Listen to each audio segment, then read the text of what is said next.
Broadway musicals are filled with uplifting moments like Tony and Maria kissing in West Side Story, or cowboys from Oklahoma singing about their brand new state, or even Wicked's Elphaba defying gravity.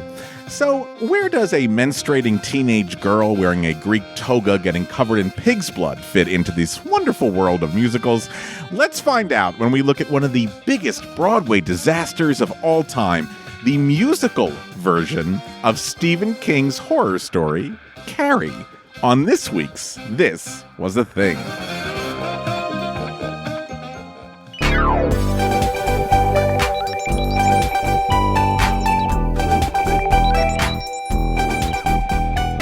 This was a thing.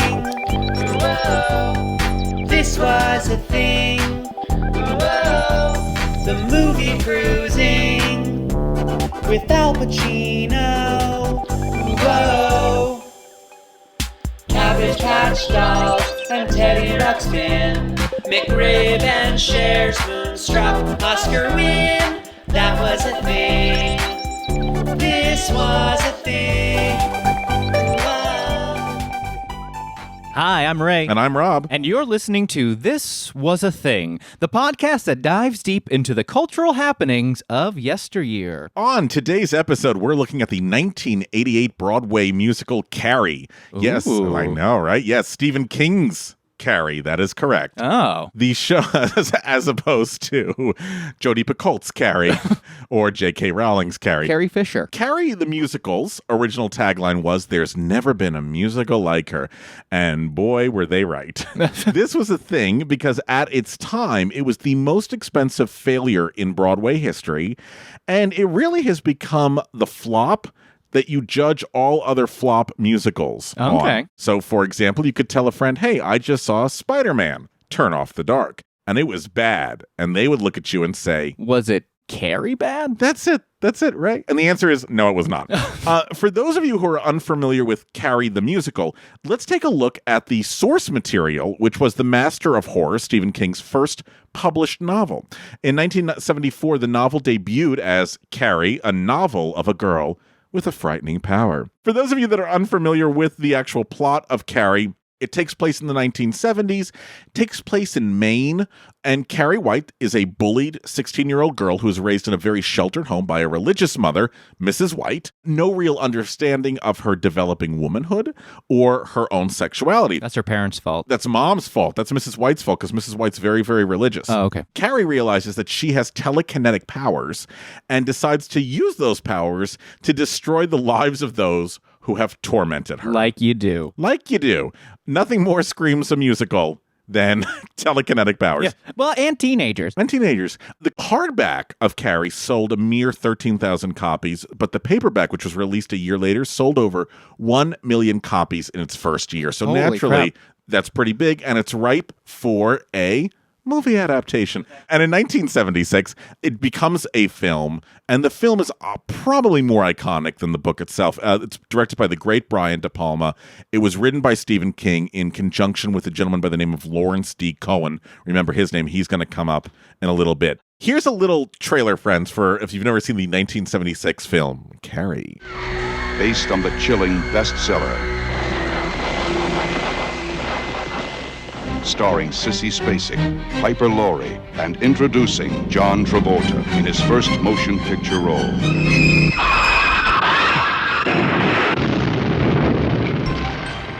If you have a taste for terror, you have a date with Carrie.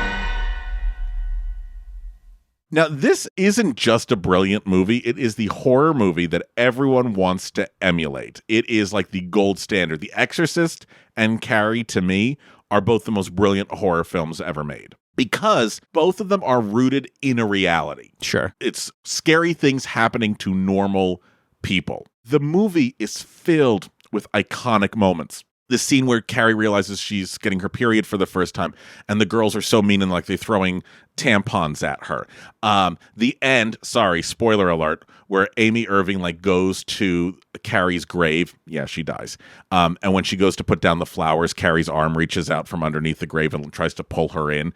also terrifying. But the most iconic thing in this film is probably the sequence where Carrie, unbeknownst to her, goes to prom just to be humiliated. She's standing on stage. She's just won prom queen. She's never been so happy. And they dump a bucket of pig's blood on her. Remember, they've rigged the bucket up into the fly system. They dump it on her. She's humiliated. How does she respond? She telekinetically locks all the doors and windows and sets fire to everyone in the gymnasium and kills everybody. Like you do. So, in 1981, Lawrence D. Cohen, who wrote the screenplay, and composer Michael Gore decided to go to the opera together. Gore, if you don't know the name, he's a composer. He's sibling to Leslie Gore. He also had just won the Oscar in the early 80s for writing the music to this movie.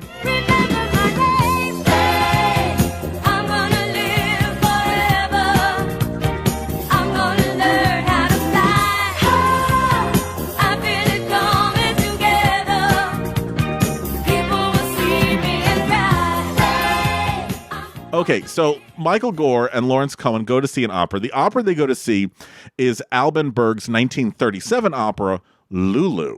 Lulu is an opera where our protagonist is female, but she's both victim and havoc wreaker. So she has two sides to her. And Gore and Cohen decide that if Berg were still alive today, he would probably pick Carrie as his next subject to musicalize. Well, Berg was dead, so they decided if he's not going to do it, let us do it. And honestly, Broadway needed a shakeup at this time, especially from American writers.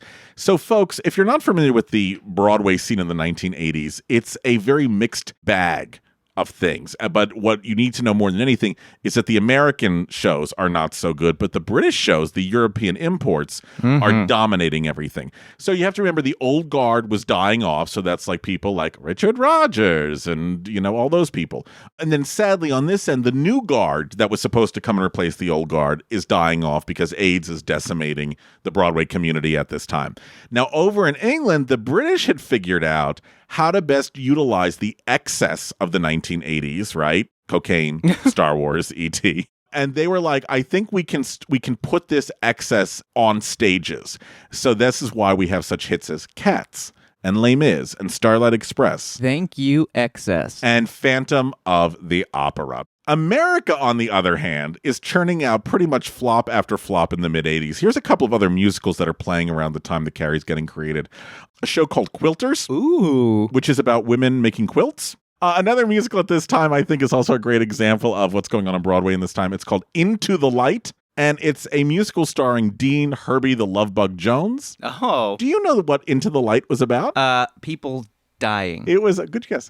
It was a musical about the Shroud of Turin, the garment that they think Jesus had died in. So there was tap dancing popes. It was very bizarre. Michael Gore, recruits Dean Pitchford to do the lyrics because they did Fame together. And they're going to live forever. Fame! Pitchford is also 80s legendary because he wrote the screenplay of Footloose. Oh. Everybody cut, Footloose. These three guys start working on a musical version of Carrie, not an opera, but an actual musical theater version of Carrie. Now, the show goes through numerous drafts and different songs, but finally in August of 1984, they have an idea of what Act 1 is going to be. And so they present a workshop of it. Now, a workshop is really where the writers will get actors to read and sing whatever they have for producers. So that way producers are like, I really like that. Here's $10 million, et cetera, et cetera. Here's who was in the workshop for Carrie the musical. Carrie was played by the great Annie Golden. And if you don't know Annie Golden, she's Norma, the one who never talks on Orange is the New Black. Okay, got it. Also, she's a brilliant singer. Brilliant singer. Well. Maureen McGovern, the morning after singer from the Poseidon Adventure, she plays Carrie's mom. And then there's other Broadway actors that fill out the various roles, but it's really clear that this is going to be a story between Carrie and Mrs. White. So you need like two big powerhouses for that. And Dean Pitchford directs it because they don't have a director yet. That's also one of the things the workshop is trying to do is to get a director. And what's fantastic is they tape recorded audio the entire workshop. So here's a little clip of Annie Golden singing in the August 1984 workshop. Now I lay me down to sleep. I pray the Lord my heart will speak and say the words that set me free and tell me I belong to me.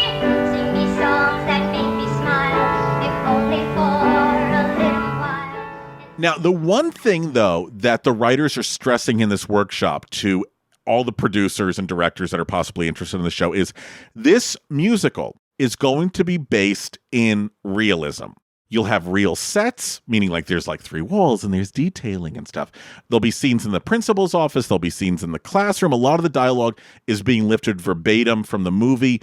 And the most important moment of a musical, really, is the end of the first act, because it's like, what's the cliffhanger that's going to make people come back? And they've decided at the end of the first act for Carrie, she's going to demonstrate to her mom her powers by closing all the windows in the house without moving a muscle. Sure. Like, that's going to look pretty cool on stage, right?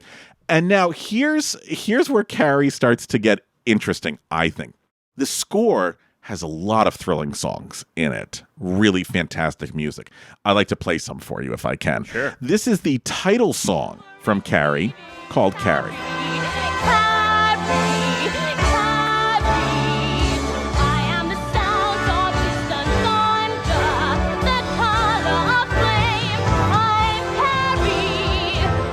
Oh, this is so 80s. But it's good.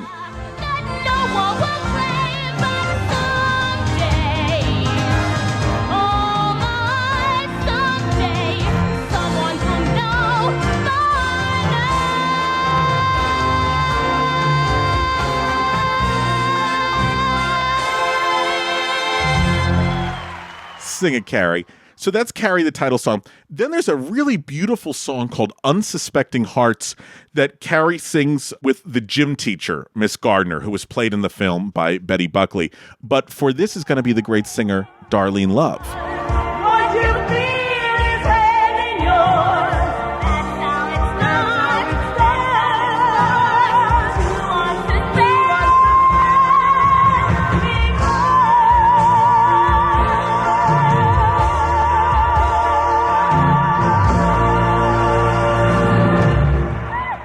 So, as you can tell, the music is kind of good. Now, there's a couple of what we call WTF songs. Okay. Those songs are really given to the nasty high school kids. Oh, okay. So you go, okay, I'm sure they'll flesh it out. How do you musicalize one of the most iconic scenes in the movie, which is where they need blood to dump on Carrie, so they're going to go and cut up some pigs, and they're going to take the pig's blood? You cut it. No, we're going to set it to music. Here's the song, Out for Blood.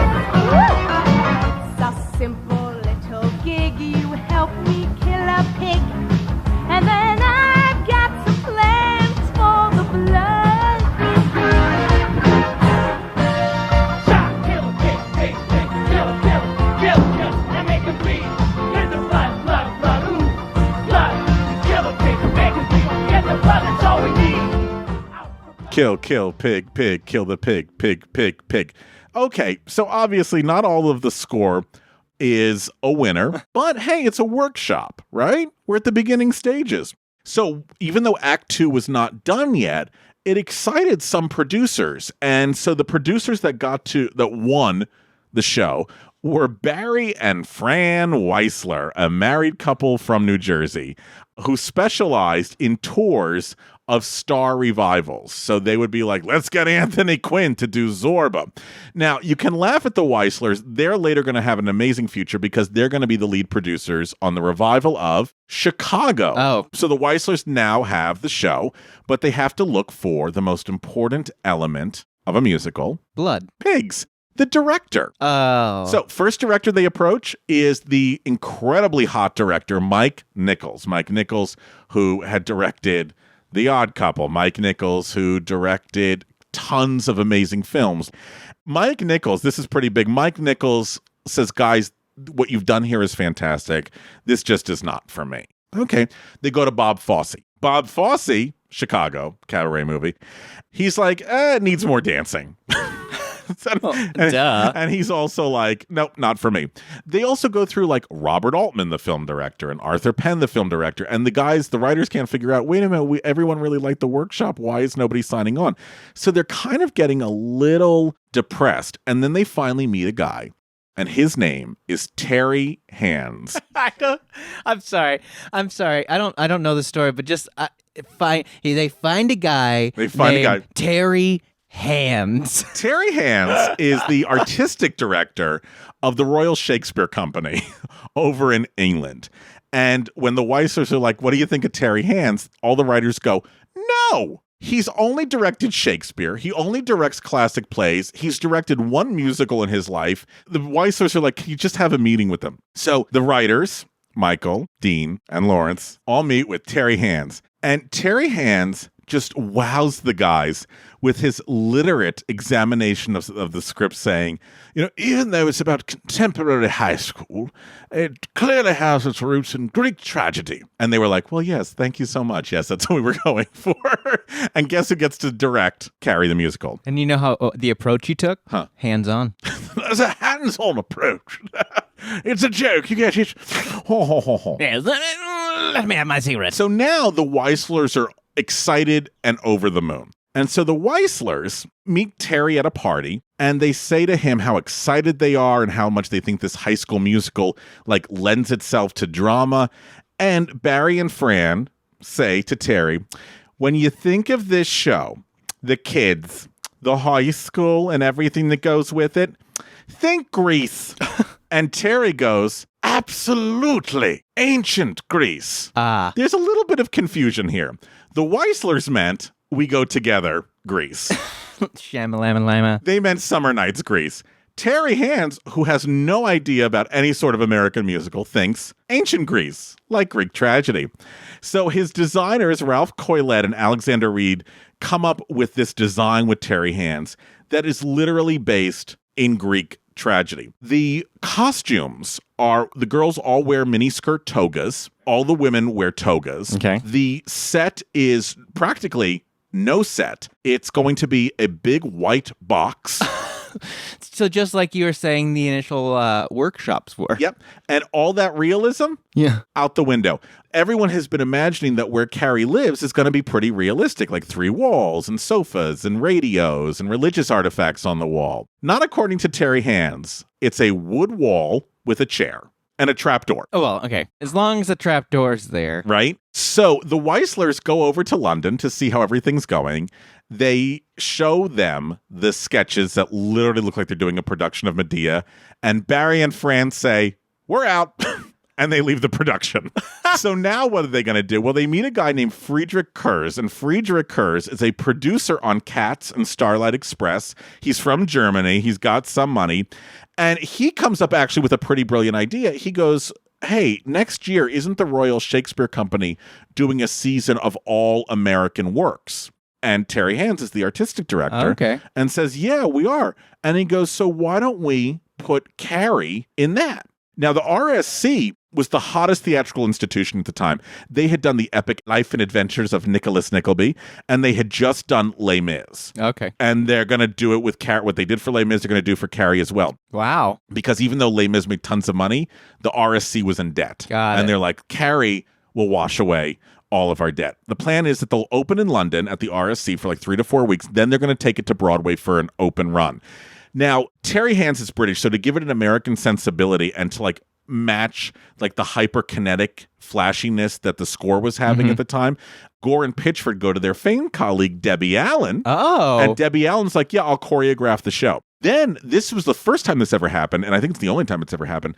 The American Actors Equity Association and the British Actors Union got together and said, we're going to do 50-50. So 50 of the cast is British, 50% of the cast is American. There's a search for Carrie. Who's going to play young Carrie?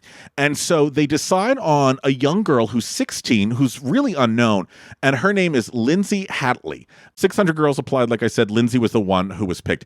Now, if the role of Carrie is pivotal, the role of Mrs. White, her mom, is going to have to be a pretty big thing of the show, right? The writers want Betty Buckley. Who was in the movie. But after the movie, Betty Buckley was the star of a TV show called 8 is Enough, and she was in Cats. She's the person who sang Memory on Broadway. She won a Tony Award for playing Grisabella in Cats. And she was like, I'm kind of confused as to why you're making Carrie into a musical. She goes, this makes no sense to me. Then she listened to the score and was like, oh my God, this score is so good. So she has a meeting with Terry Hands. Terry Hands' old boss is Trevor Nunn, who directed Cats that Betty Buckley was in. And allegedly, She was very difficult to work with. Got it. Because, playing a cat's very difficult. So it took her a while to finally, find her groove. It could have just been a memory problem. So Betty Buckley at this meeting with Terry Hands is kind of like, are you trying to feel me out? Like, are you trying to find out if I'm crazy or not? And he's like, I just want to find out about your personal life and your work ethic. And she's like, if you have a question about how I work, ask Trevor Nunn. And she got up and she left. But also, she had pretty big demands about money, contract, and all that stuff. And they were like, we can't meet them. So Betty's out. And then Terry Hands goes after a woman by the name of Barbara Cook. Oh, yes. If you don't know who Barbara Cook is, I'll tell you who she is. She was a very famous Broadway star in the 50s. She was the original Mary and the Librarian and the Music Man. She was in Candide. She sang the famous song Glitter and Be Gay. She had this really incredible, amazing career. And then in the late 60s, early 70s, she fell into alcoholism. She was this very, very svelte soprano when she was in the golden age, and she had put on about 150 pounds and all that stuff. People thought she had sort of faded away. And then in the early 80s, she made a big comeback. But she never did Broadway. I mean, she came back but did cabarets and did concerts and stuff. She listens to the score and she goes, I don't think I'm Mrs. White. She goes, I'm known for being really innocent and really sweet. And she goes, Mrs. White's kind of a monster. And Terry Hands had lunch with her and dined her and said, don't worry, you're exactly what I want for this thing. And she's like, great, I'm going to do it. And this is going to be the first time in almost 20 years that Barbara Cook is going to come back to a Broadway stage in a book musical. So automatically that's going to be a big deal. Now, as the show is being created in Stratford, we have problems. Really? Are you shocked? First problem doesn't even come from the rehearsal hall. First problem comes from outside the rehearsal hall, where the entire British press is saying, why the fuck are we taking government funds to subsidize a private venture? Which is, why are we paying for Carrie, which will then have a Broadway run where people will be making money off of it? They're just no fun. They're no fun. So automatically the British press is angry about it. Terry Hands is like, you don't understand. Carrie's important. He says, Carrie is the first serious musical since West Side Story, but done in 12 tableaus. Whatever the fuck that means. Yeah. First thing Terry does, besides get rid of any sense of realism to the show, which automatically now you've just ruined the show. Right? Because the whole fun of things like Carrie and The Exorcist is it could happen to anybody. Sure. So one, he gets rid of all that. Then he decides, hey, listen, what's really popular right now are entirely sung through shows like Les Mis. He decides to cut any dialogue pretty much between songs, which really means unless you knew the movie, you had no fucking idea what was going on, and you had no idea that the girl had any special powers whatsoever. So all of a sudden you're like, what? She can close a window with a door? What? Then he goes, I've never been to an American high school. So he looks at Debbie Allen and says, I will only do the scenes with Carrie and Mrs. White, and you do everything else. Oh, my God. Now, I will say the scenes between Carrie and Mrs. White dramatically were very, very stunning. So good for you, Terry.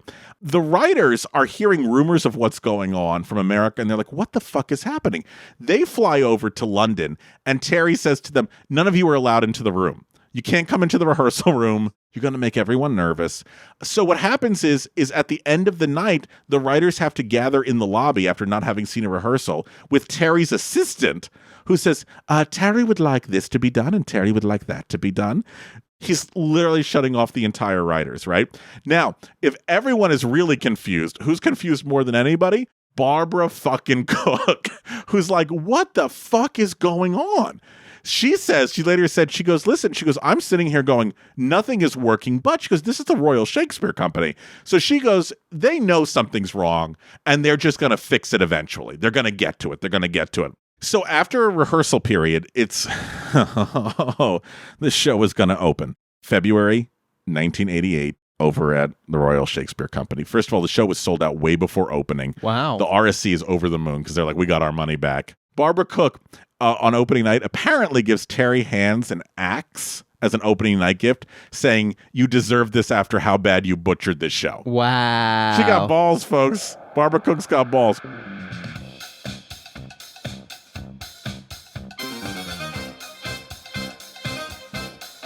Hey friends, hope you're enjoying the show. If you are, could you do us a favor? After you listen to today's episode, open up your podcast app and leave us a review. Please. The more reviews we get, the more people will discover us, and the more people that discover us, the less lost we'll feel. You're good, buddy. It's okay. Look, nothing has ever been easier to do. Just go ahead and grab a pen real quick. It's okay. We'll wait. Don't worry. Okay, head on over to your podcast app, click those 3 dots in the lower right-hand corner, click Go to Show, scroll down till you see ratings and reviews, then leave us some stars and a comment or two so our parents know that it was worth all the tuition that they spent. And if you really love us, head on over to patreon.com and send us some money, and in return, you will get access to merch, special episodes, bonus content, pictures of me shirtless. Okay, that's patreon.com. Search This Was a Thing and help us out. But you know what? You've already helped us out today by listening to us, and we can't tell you how much we appreciate that, so thank you. Thank you. Let me walk you through, to the best of my ability, folks, of what the opening night audience sees when they come to see Carrie the musical. If they've had any interaction with it whatsoever, they're remembering a very realistic story from the movie. The curtain goes up, and the first thing we see is a white enameled box.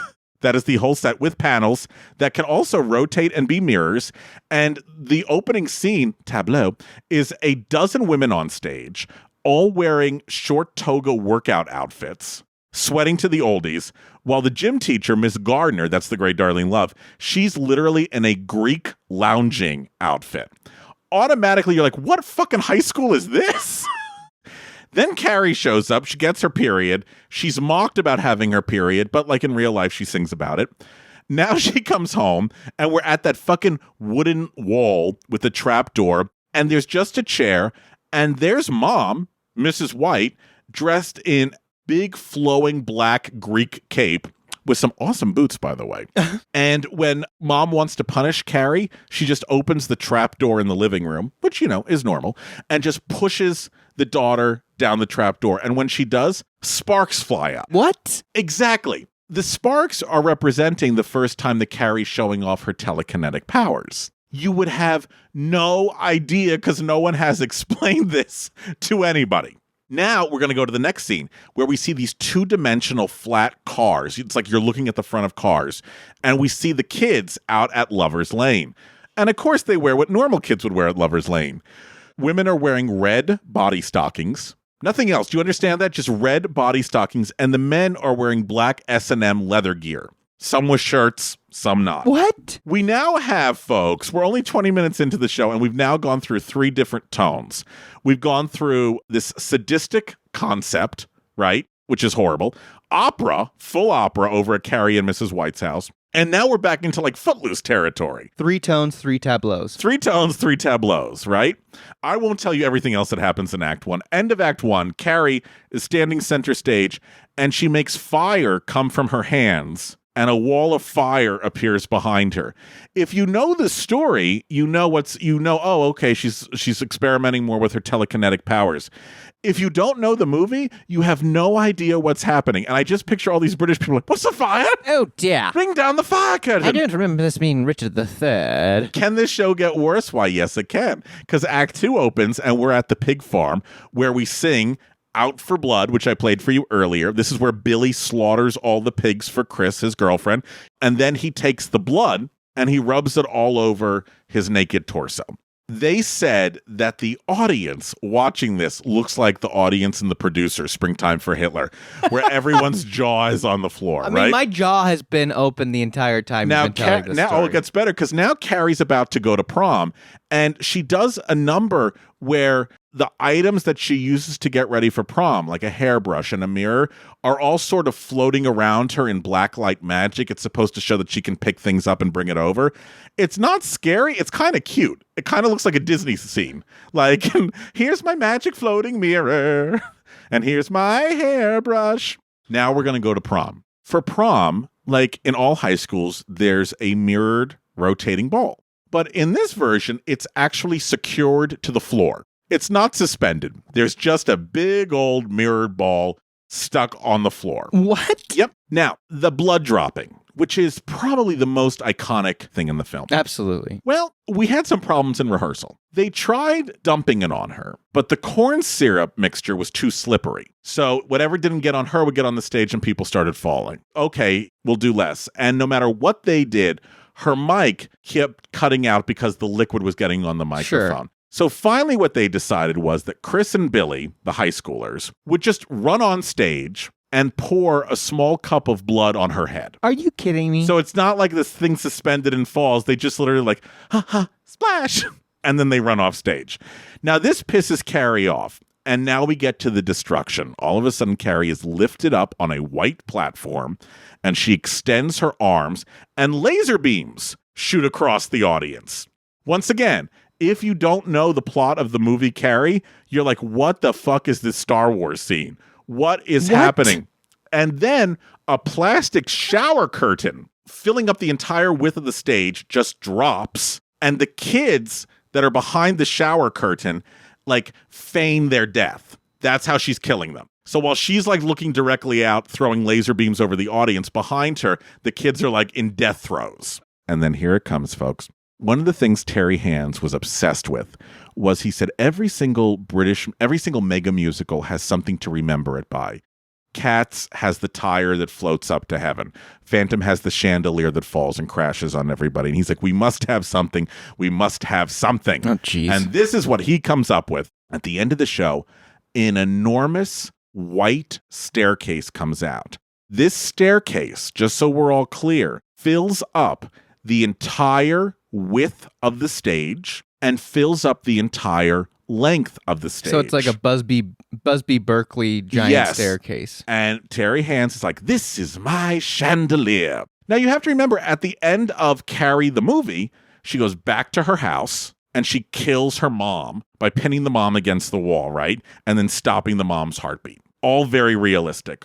Well, now we're on this white stairway to heaven, and Mrs. White, the mom, comes out, and she's wearing a cocktail dress now. She's changed. And she just stabs Carrie. Then Carrie just simply puts a finger on her mom, and mom falls to the floor dead. Then Carrie descends the stairs backwards, smearing all of this blood as she goes down. And the audience is snickering and laughing hysterically. Blackout. Curtain comes up. All you hear is boo. The opening night audience booed the production. Wow. Now, can it get any worse? Why, yes, it can. Barbara Cook takes her bow, walks off stage, and goes right up to the stage manager and says, I'm leaving because you almost decapitated me. She was standing someplace where she shouldn't have been standing, granted, but a wall came down and literally almost decapitated Barbara Cook on opening night of the show. Wow. Literally almost cut the woman's head off. And she says, I will stay until you can find a replacement, and then I am leaving. They never found a replacement, and the poor woman had to do the entire rest of the run. But she was always on the right part of the stage, though. Now, this doesn't stop anyone. They take it over to America. Problem is, Barbara Cook's not coming with it.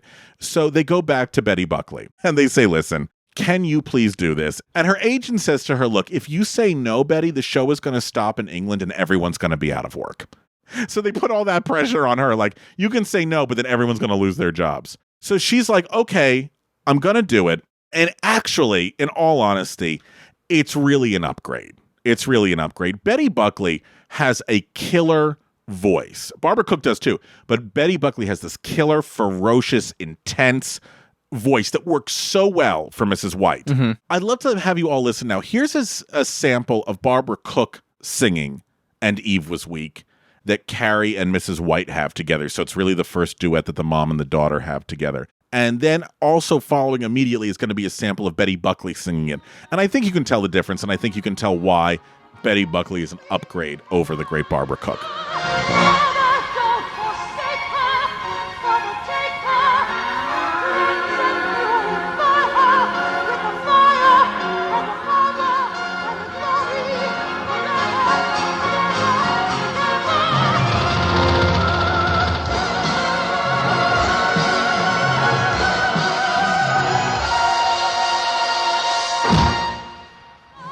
Father, don't forsake her, Mother, take her.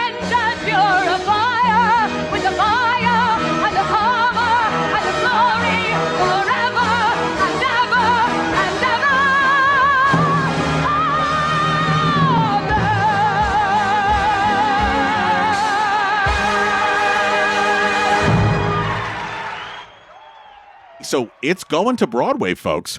It's going to play at the Virginia Theater. They have painted the entire inside of the theater black to make it feel even creepier. Wow. It has a budget of $8 million, which was the same exact budget that the Phantom of the Opera had. Wow. And previews begin on April 28th, 1988, before the show's official opening on May 12th of 1988. So, folks, if you know, previews are a time where the actors will do the show, but the show has the right to change. The writers can put in new songs, new things, new staging. But then on opening night, May 12th, the show never changes again. So this is their preview period. At the first preview, it's literally pretty much the same show as it was in London with a couple of minor little lyrical changes. They bow, the curtain falls, the curtain comes up, boo, and the audience starts booing uncontrollably. But here's where it gets interesting. When Lindsay Hatley and Betty Buckley come out, bravo, bravo, amazing, bravo, standing ovation. So you now have a show that is entirely divided. Half the audience is like, this is the worst thing I've ever seen in my life. And the other half is, this is the most brilliant thing I have ever seen in my life. And that Betty Buckley and Lindsay Hatley are doing amazing work. It's all Terry Hands' work, their scenes. Thank you, Terry. There's a rumor, though, because the reviews were so bad, is the show actually going to open? Oh, wow. But here's the thing that I love about this is there was no texting. There was no chat rooms. So imagine like 400 queens running out of the Virginia Theater to the closest payphones, calling all of their friends going, you have to see this. And as the previews progressed, people started coming in costume like Rocky Horror. Oh, my God. They would yell at the actors by name during the performance, like, you tell them, Betty, or sing it, Lindsay. And then finally, on May 12th, 1988, the show opened. And on Broadway, the reviews are released at the same time as opening night. If you're a good producer, you have two plans. A plan if the show gets great reviews, how do we continue? But also, what's the plan if a show doesn't get great reviews? How do we continue? Yeah. And our fabulous German producer, Friedrich Kurz, did not have a plan for what would happen if the show got some bad reviews. The most important review is from the New York Times. Frank Rich of the New York Times. I want to hear Frank Rich's take on this. He just absolutely panned the show. He said it's not worth anyone's time. He's like, it's one of the worst things you'll ever see in your life. It's so bad. And pretty much every other critic followed along with Frank Rich, except a guy from the New York Post named Clive Barnes, who was like, I love it. This is great. The worst, though, is the television reviews. This is the great Pat Collins from NBC. And Stephen King's horror movie has been turned into a horror of a Broadway musical. The only thing terrifying about Carrie is that there's a second act. Betty Buckley, who was in the movie version in another role, plays Carrie's mom. Gene Anthony Ray of the TV show Fame is also in the cast. His famed colleague, Debbie Allen, is responsible for Carrie's choreography, which consists of a lot of pelvic thrusts and outtakes from a Jane Fonda video. The set is white formica and looks like a hospital kitchen. Carrie is the worst idea yet for a musical. Stephen King's story depends on the kinds of special effects that can only be done in the movies. I kind of kept hoping that Cujo, the mad dog from another Stephen King book, would descend upon the stage and put all of us out of our misery. So now we go back to our producer, Frederick Kurtz, who has no game plan of what to do. It's going to be great. Well, he gathers the whole cast and he says, we will run the show. Don't worry. Everything is fine. And he comes up with a new radio ad, which actually I think is kind of clever. The new radio ad that's going to go out there is you hear Lindsay Hatley and she goes, some people hate me. Some people love me. You'll have to come down to the theater and find out for yourself. Oh. So that's a good tagline, right? So after the whole cast is gathered there, like right before a matinee, and he's like, we're going to run the show. Don't worry. Here's a new radio ad. Break a leg. They all go on stage. He gets on a plane. He leaves to go back to Germany. They never see the man again. And he tells them once he's on the plane, they should post the closing notice. So the cast left for like dinner and they came back and there was the closing notice because there was no money left in the accounts. This guy had no money left in the accounts. Wow. And Columbia Records was going to make a cast recording of the show. And they were like, there's no money. There's no show. So there was never a cast recording That's of this. right. And what was really sad was the British actors were stranded in New York. They didn't save enough money to get them back home. Oh, no. Okay. So in all, Carrie played 16 previews and 5 official performances. Only 5. Yeah, and closed on May 15th. It's as the most expensive Broadway flop in history at the time. Now, it became one of those shows that was absolutely legendary. Somebody said if everyone who said they saw Carrie actually saw Carrie, it would still be running today. What audiences saw, especially me and my theater queens, it had to be passed on because theater is ephemeral, right? So every single person that loved musical theater, that loved Carrie, knew there was not going to be a cast recording and that it was going to close. So they all ran home. They got their tape recorders and their bulky VHS cameras, and they bootlegged the show as much as they possibly could. Now, pre-internet, you had to have a friend copy it for you, or you'd have bootleg parties, right? And that's how the myth of Carrie sort of got out there, even though there's a lot of shows that ran much less that nobody else was interested in. But the fact that everyone had heard that this show was so, one moment incredibly bizarre and then one moment incredibly brilliant, but you had to be there to see it. That's so funny. It also gives birth to a fantastic book that came out in 1991, written by a Broadway historian named Ken Mandelbaum. And the book is called Not Since Carrie, 40 Years of Musical Theater Flops. And in this book, he legitimizes the show and other shows that didn't succeed and why they didn't succeed. So you have to remember, one of the things that builds up the myth around Carrie is there's no official album, there's no published script, and the writers never gave out the rights. So it wasn't with a licensing company. You could not do Carrie. So if you had seen it in one of those few previews or actual performances, you did not really know what Carrie was, right? Then in 1999, there's a children's theater group called Stage Door Manor, and they did an illegal production of the show that was attended by Gore and Cohen, who were like, you shouldn't have done this, but you guys did a really great job. I was going to say, I bet they were like, oh, you know what? It has heart. And then finally, in 2012, a director by the name of Stafford Arima decided to do a revival of it off-Broadway with the original guys, Gore and Pitchford and Cohen. They rewrote the show. They rewrote parts of the score. It was set in a very realistic. Yeah. And the show now has a cast recording. It can be licensed, and it's done quite often. I think the issue was that once people actually saw the show and heard the show, the allure of it being inaccessible, once it becomes accessible, it was a who cares. Yeah. And once people saw it, they were like, okay, it's not as bad as everybody was saying, but it's not like it was this great, amazing show that needed to be brought back and be given a second look. 50% of it is, but the other 50% just still doesn't seem to work for whatever reason.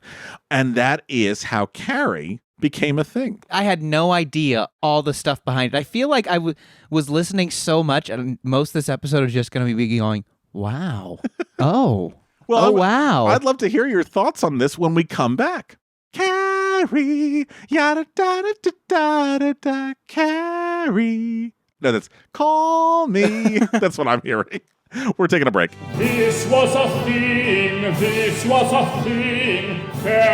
And now, this is a sketch. We're so happy you could come in and audition today, Mr. Lane. Are you familiar with Carrie? I've seen the film. I haven't read the book in quite some time, though. So our director, Terry Hands, is trying out some different things, so we think we might be casting Carrie as a guy. Do me a favor. The side in front of you, this is the scene where Carrie is menstruating for the first time, and she's embarrassed by it, and this is her reaction to it in the shower. So why don't you just read that, and we'll see how it goes, Mr. Lane. Oh, my God! I think I have blood coming from between my knees. Oh, how grateful I am that I am in this shower. If I was on the carpet, Mother would not be happy. Hopefully this will just go down the drain. Something like that movie from Alfred Hitchcock. Oh, my uterus is in such agony. Okay, Mr. Lane, thank you so much. Way down upon... No, we don't need to hear any singing, Mr. Lane. Thank you. Thank you. Thank you. This was a sketch. Raymond, Tell me your thoughts after hearing this story of Carrie. I've always known about it. I definitely heard about it from you for the first time. And Carrie's always kind of been one of those things that whenever I saw it or there's little things, I would definitely read those articles. Some of the things that I love about this story is, one, it shows you the power of the director. Yeah. That before this guy got involved, and God bless him, he's passed away, Terry Hands, and honestly, he was a brilliant director. If you looked at some of the stuff he had done with Shakespeare and classics, he was brilliant. This was just not his world. Mike Nichols knew. But it shows us the power of the director. Yeah. And how one person's vision can just set everything off on the wrong path. Mm-hmm. And I'm curious, I wonder if he ever realized, this was probably not the right way to do this show. Like I said before, one of the other things I love about this Carrie the musical is it harkens back to a time when if you didn't see it, you didn't see it. And you had to do everything possible to find whatever research, like how do I get a VHS grainy bootleg of this show? Yeah. Who has a recording of the soundboard of the actual show? And so you had to do a lot of detective work to seek this thing out. Only a few Broadway shows since Carrie have been as quote-unquote bad as Carrie. A show called Legs Diamond, that was the story of the gangster that starred Peter Allen. And of course, Spider-Man, Turn Off the Dark. But both of those shows, I don't think had the same sort of promise and potential that Carrie did. Sure. And I think that's why Carrie is even a sadder case than something like Legs Diamond or something like Spider-Man, Turn Off the Dark. Nowadays, in the times that we're in, which is, as we're recording this, which is, 2021, 2022, I don't know if this show would have gotten as far as it did. Nowadays, there'd be like 400 workshops and 50 out-of-town tryouts. And word of mouth at the workshops and out-of-town tryouts, if it's, you know what I mean? And then also in the Broadway previews. I also think that Carrie in some way was a little bit ahead of its time because one of the things that's very popular on Broadway, or at least has been since Wicked came out, is the story of teenagers that feel like they don't belong. Things like Wicked, Spring Awakening, Dear Evan Hansen, if you're familiar with these shows. And Carrie, that's what this show was about. This show was about a teenage girl who feels like she is excluded from everything. So I kind of have a feeling that if this was happening, if this show came out later, it would probably be more welcomed and more embraced. Because at this time, that really wasn't what audiences wanted to see. Who is this girl and why is she whining? If you go onto YouTube, pretty much all of the London production of Carrie, the bootleg has been posted. The Broadway production of Carrie, the bootleg has been posted. So you can go and see what we're talking about. What about a bootleg of the original movie? That's called a pirated copy, and that means you're going to jail. Oh, shit. Are you ready to play a game, Ray? Hell yeah. Oh my God, the blood! This was a thing and now it's a quiz. This was a quiz. With Mark Schroeder. I mean, can we talk about ridiculous ideas for musicals? Carrie the musical, if you pitch me that in an elevator, I would say you're absolutely crazy. And 9 Tonys later, the egg is on my face. This is the longest running musical in history.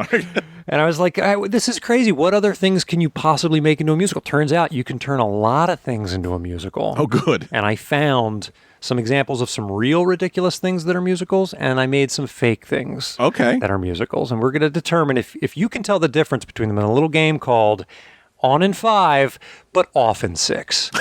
I'm going to read the name of a stage musical, and the two of you must work together to tell me if it's a real musical or if it's completely made up by me, okay?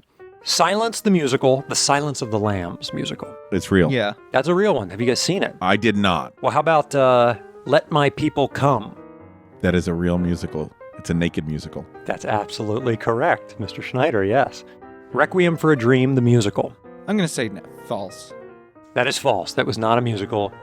But if you'll read this manuscript, give me some money, some startup money. It's not yet. Teddy Ruxpin, the musical. I feel like there has Kid to have show? been because it Yeah. was big. According to my research, no. Oh. That is not.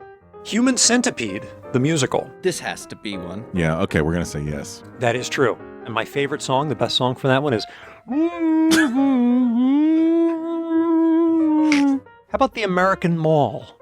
The American Mall? The American Mall. I want to say... It feels like an industrial show. I literally was just going to say it sounds like an industrial We're going to say piece. yes. That's a real one. Yeah. That's a real one there. Raggedy Ann, the musical. Yes, that is a real musical, and it was a co-pro, this is a true story, between America and Russia at the height of the Cold War. Wow. Show ran, I think, like 5 performances. Fox News, the musical. Oh, that has to be real. I hope not. That's a fake one. Oh, That thank one was a God. false one. DMV, a rock opera. Sounds like something some like festival would do. Yeah. I made that one up. Thankfully, that is not a real one. And lastly, Rockabye Hamlet. This is a real one. Correct. It is a rock telling Correct. of Hamlet, and I was going to do it in concert at 54 Below, and the night before we were supposed to go up, the club called us and said, we're canceling because no one has bought a ticket. And I realized that the day we were performing was on a Sunday, April 1st. Oh, and everyone thought it was a joke because they're like, oh, like no one's doing this show. Like that's a funny joke that the club made. But yes, I'm familiar with Rockabye. Oh no, what did you tell the cast? It was a good cast. It was like Annie Golden from Orange is the New Black, and Philip Kasnoff, if you know him, he's a real talented guy. Anyway, well, great job. You really know your guff from your business here. I try. Yeah, I try. I'm always impressed by this encyclopedic knowledge of American theater. You get used to it. Well, folks, if you saw Carrie the musical in any of its incarnations, hit us up. Let us know what you think. And if you think of any other musicals that might not make a best idea, let us know. We're interested. Although, don't take that DMV The Rock musical, because I think Mark's going to be working on that. We'll see that on Broadway pretty soon. Bet your ass. Number 6. I'm number 6. Oh, wait, I just missed. I need new tags. Oh, that's good. Guys, you heard it here first. All right, folks, take care. So long, farewell.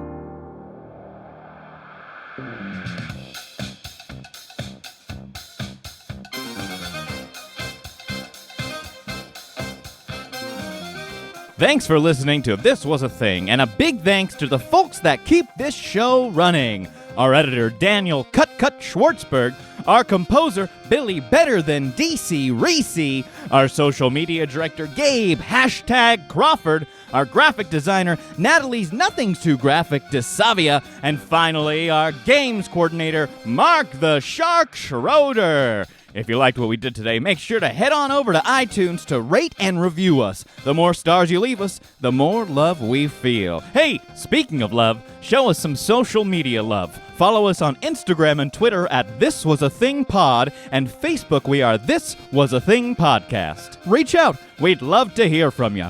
And if you really liked what we did today, head on over to patreon.com and become one of our sponsors, and you'll get access to special episodes, interviews, and merch. That's Patreon. Search This Was a Thing and support us so we can keep doing this show.